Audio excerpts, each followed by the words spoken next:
a la fraternidad del Carmelo Seglar de Cádiz y a tantos que comparten con nosotros este modo de meditar durante la semana las lecturas de cada domingo.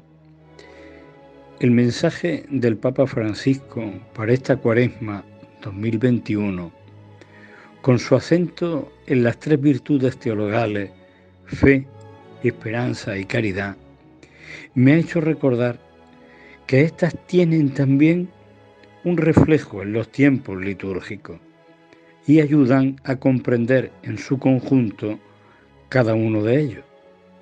Así, la esperanza es el trasfondo para el Adviento Navidad, la caridad para la Pascua Pentecostés y la fe para la Cuaresma. Y tiene su lógica, puesto que la fe nos hace confiar en la verdad de los misterios de la vida cristiana. Esta facultad es un don, un regalo que se recibe por voluntad de Dios y que se imprime en el interior del hombre, en el alma, por el sencillo paso del sacramento del bautismo. Encargo que dejó Jesús, única condición que nos puso para que recordemos que fue Él, no nuestro sentimiento, quien nos hizo posible creer en su palabra. Creer en lo que Dios ha revelado y la Iglesia nos enseña, como aprendimos de niños en la definición de la fe. Que no es solo creer lo que no vemos, que tampoco se reduce a dar un salto en el vacío, porque no ese es el modo de Dios, que es el mejor maestro, el más completo educador, porque nos hizo a imagen y semejanza suya. Por la importancia que tiene para la vida el bautismo, el tiempo de Cuaresma es una catequesis que se renueva cada año sobre lo que significa e implica ser bautizado y también el ser mismo del sacramento del bautismo. Cada semana, hasta la Pascua, será recordar un matiz y volver sobre él para desarrollarlo. El primer domingo se nos recordó que el bautismo, como el arca, nos salvó del diluvio de la lejanía de Dios y imprimió una señal en el signo del arco en el cielo. Es la marca de la misericordia de Dios para con la humanidad. Por eso el bautismo imprime carácter, una señal que delata a quien la ha hecho, que este es mi hijo.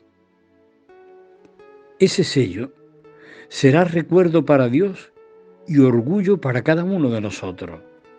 Somos suyos, con la propiedad de un padre de familia que defiende a los suyos donde estén. Con estas pautas se pueden entender las lecturas como la primera del libro del Génesis, el sacrificio de Isaac por su padre Abraham, y cómo Dios ve el corazón del hombre y no permite un sacrificio irreparable, la muerte de un inocente. Por eso un cordero será el que ocupe el lugar del Hijo amado. Fácilmente, un cristiano puede ver el caso de Jesús en el trasfondo. Cristo, que ofrecido por el Padre para nuestra salvación, es el verdadero Cordero que limpió nuestros pecados. El Padre tiene compasión de Abraham. Cuando sea Cristo el que se sacrifique en la cruz, el Padre asume el dolor que no padeció el patriarca. Por eso, con facilidad en cada misa, recordamos este sacrificio de la cruz, generosidad del Hijo y grandeza del Padre. Caminar en presencia del Señor es la consigna del Salmo 115 y que mantiene el tono para toda la Cuaresma. Ser bautizado es tener otra condición que, aunque oculta, se puede dejar ver como en el caso de Jesús. En su transfiguración deja ver lo que es Él, lo que somos nosotros. Pues por el bautismo somos su cuerpo. Él es nuestra cabeza y por tanto nos ha transformado para ser como Él. Y para que como a Él, el Padre nos diga, este es mi Hijo, el amado, escucharlo. Su voz tiene que resonar en mi vida y en mi quehacer diario. Por eso no puedo hacer otra cosa que Él no hiciera, pero hacerlo sin ruido, que lo vea solo el Padre. Con eso es suficiente.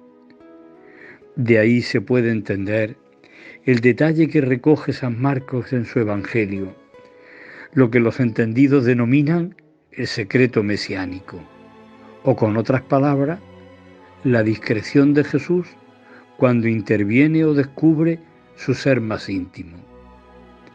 El secreto que Jesús impone no es una trampa para quien no lo conoce, sino la preparación para entender que su resurrección es mi resurrección. El hecho de la transfiguración es tan importante que lo celebran todos los cristianos, tanto en Oriente como en Occidente, el 6 de agosto.